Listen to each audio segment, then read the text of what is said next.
Balikan na po natin ang sunog sa isang residential building sa Pandacan, Maynila na ngayon nasa ikatlong alarma na at may unang balita live si Bam Alegre. Bam! Maris, magandang umaga. Patuloy ngang inaapula ng mga otoridad itong sumiklab na sunog sa isang residential building sa barangay 830 sa Pandacan, Maynila. Pasado alas 3 kaninang madaling araw nang yan ay iulat sa mga otoridad. Kasalukuyan nakataas sa ikatlong alarma ang sunog.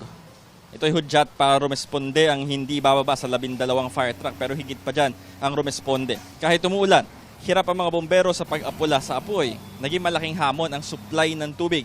Nakiusap na mga bombero sa mga residente na makiisa sa bucket relay para maghatid ng tubig sa mga fire truck. Ang mga unit sa tuktok ng gusali ang patuloy na lumiliyab sa mga oras na ito. Ito rin ang pinupunteriya ng mga fire truck na nagbubuga ng tubig sa gawing rooftop. Habang patuloy ang pag-aapula, wala pa rin tayong malinaw na impormasyon kung may nasawi o sugatan. Ayon sa ilang residenteng nasunugan, mabilis daw ang naging pagkalat ng apoy.